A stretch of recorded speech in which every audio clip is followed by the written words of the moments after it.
Hello, I'm Beth. Welcome to video number 2 in my daily lunch specialist series. You can try the first one up here if you missed that one. These are short videos designed to be done anywhere for a quick little refresh or break during your day. So you don't need to have a yoga mat. You don't need to be in special yoga clothes. I would recommend kicking off your shoes, having some space around you, and preparing for the practice. So we'll start with the feet in a firm position on the ground, maybe a little bit wider than hip width apart, really wherever you feel strong and stable in your feet. Take a moment. If you're barefoot, you can feel your feet in the carpet like I am, on the floor, wherever you are. We are going to do a breath practice called the Power Hara. This is designed to give you a little burst of energy and help rejuvenate a bit. So you'll start with your fingertips on your shoulders. Go through it very slowly at first. You'll breathe into one side as you twist to one side. Breathe into the other side as you twist to the other side. And then on your out breaths, you'll make a ha sound as you reach one side and then the other, kind of a little swimming motion. My hips stay relatively forward as I twist in the torso. So it'll be in, ha, ha. And then we'll take that a little bit quicker for approximately 10 rounds. I might lose count. That's okay. Just until we get that a little bit of breath flowing and energy flowing. Okay, are you ready? Hands on fingertips. Remember, it's in, ha, ha. Ha, ha. Ha, ha. Ha, ha. Ha, ha. Ha, ha. Ha, ha. Ha, ha. Ha, ha. Ha, ha. Ha, ha. And then when you're done, begin to let your arms settle back down. Stand firmly in your feet once again. And take a moment here to notice any effects of that. So this noticing piece is our mindful awareness or attention that we bring to our body, our breath.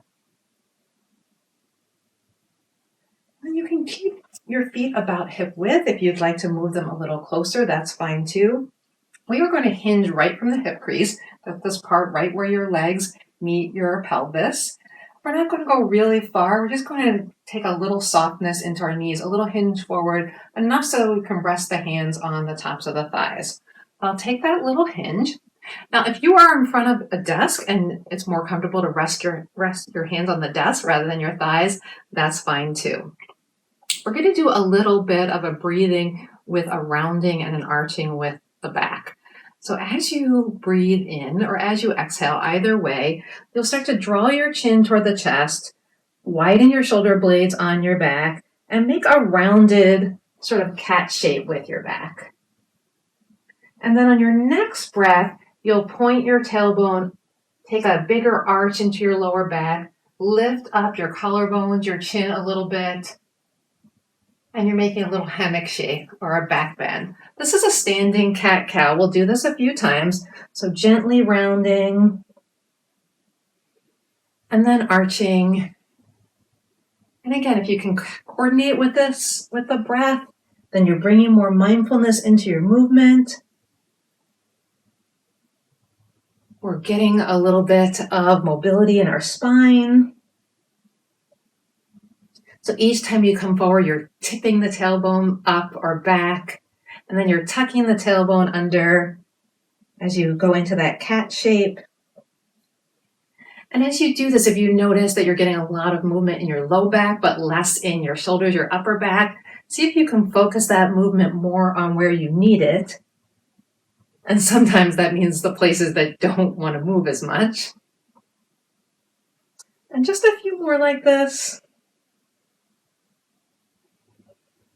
Part of a quick practice is trying to move the spine in all directions that it can move. We already did a twist, so now we're doing a little forward and back bend. Let's do one more, seeing if you can coordinate the breath with this as much as possible. Coming forward, and then pushing into your feet to stand up. And you might notice a little bit of energy in your legs, that your legs had to make some effort in that bent over position. Next pose, next movement, we'll take the feet a little wider than hip width once again. Make sure it's a strong and stable base. And then we'll take the arms out wide. Okay, you might be feeling a little like an airplane here. We're going to take that even a little bit more by flying your airplane, tipping a little from side to side. So we already stretched a twist. That's when we curved or revolved around our spine. We just did a forward fold and a back bend. And now we're moving laterally. Laterally is the side body area. It's a direction of movement we don't often take our spines in on an everyday basis. So if you're getting up and stretching anytime in the middle of your day, this can be a really nice way to do it, even if it looks or feels a bit silly. Now we can coordinate this with breath too, breathing in center, exhaling to the side, in center, exhaling side.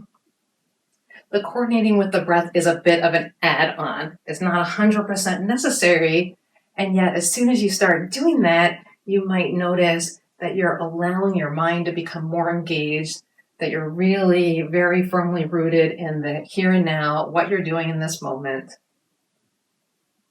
And in these last few, you don't have to go to your maximum. See if you can go to a place where you just feel a stretch. Breathe in center. Go to a place where you just feel a stretch. Breathe in center. And you can always take this a little faster too. In, out, in, out. So everything we do is really adjustable and customizable to what you need. And then let's do the last one slow, in center, out to one side, stretch, in center, out to one side, and stretch. Okay, when we're doing these little quick routines, if we really want to add energy and focus, one thing that's important to add is some balance work. Balance will definitely challenge us and will demand more of our attention. So I'm going to stand side for a moment so you can see what we did. We just did a side-to-side airplane. Now we're going to do a little bit of a forward-out airplane. We'll start by stepping one foot back, sliding it a little bit behind you so that the heel is up.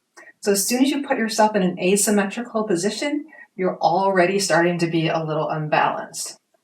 We'll take a same hinge from the hip crease, but this time with the legs relatively straight. So you send your bottom toward the back, you hinge a little bit with a long back, and then you can reach your arms back and feel how you're an airplane this way. And that'll be our first step, and then we'll add on. I'll just show you that on the other side first. So slipping the foot back, you can decide how far back feels like enough of a challenge. Remember, you're looking for an edge. That's kind of like a Goldilocks edge, not necessarily your maximum. Reach your hands behind. Palms can be toward your body or a little bit of external rotation of your shoulders. Stay here a moment, feeling this asymmetry, this little bit of unbalancing your body. And then come back up. And now we'll try it again, adding a little bit more challenge. So I'm going to mirror you. We'll start with putting the weight in our left foot as our grounding foot and sliding the right foot behind us.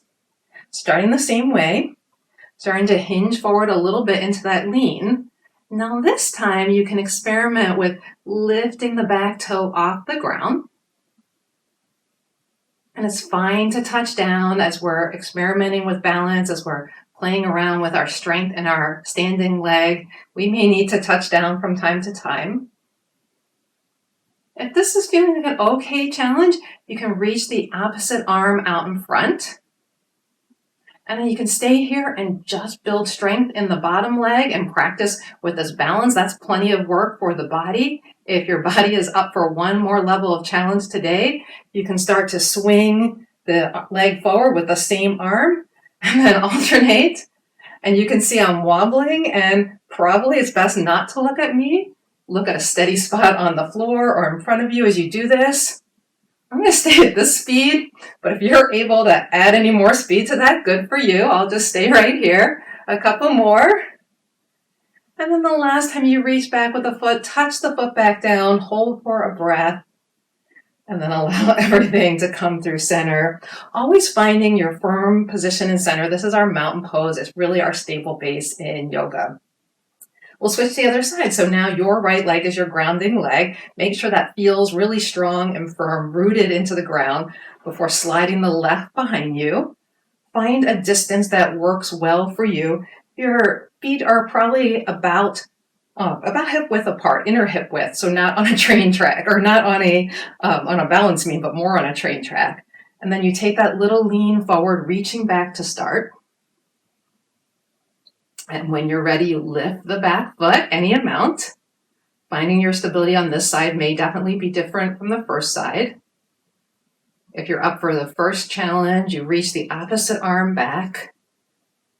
Left hand still reaches back toward left foot. Notice how much work this is on your body. I'm definitely feeling the shaking in my bottom standing leg. And then you can stay with this practice and whatever this brings to you. Or if you want to try another option, you can reach forward with the back leg and your left arm and do a little swing at whatever pace works for you.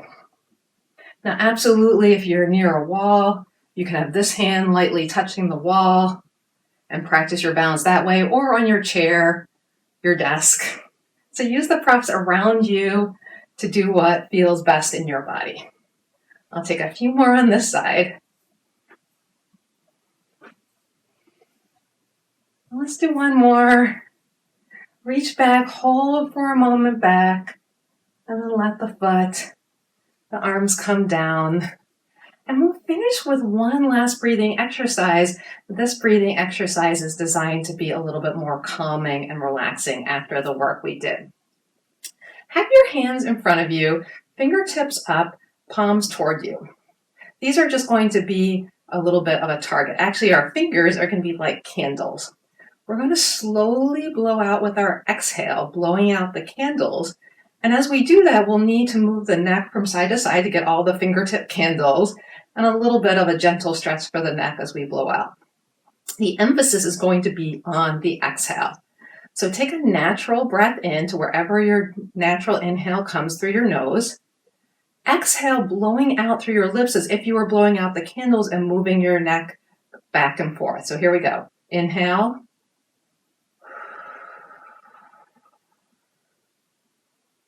And you want to be able to feel the breath on your fingertips as you do that. Inhale.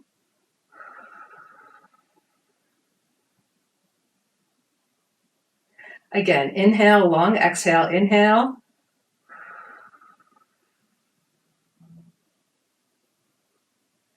Few more, inhale.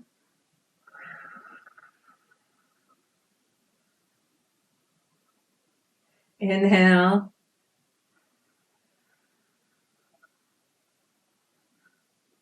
Let's do two more. Inhale.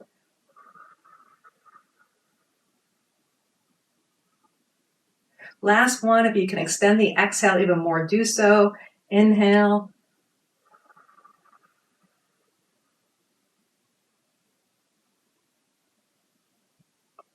Using your fingers in that way simply gives you a target for the breath.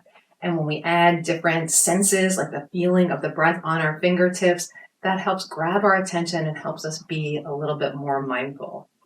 So this was a short physical yoga practice with an aspect of mindfulness to it. If you're up for a longer practice, check up here. If you want to next move on to a meditation following your movement, check here. Thank you for joining me for this short practice. I hope it helped to give you a boost for the rest of your day. Have a great rest of your day.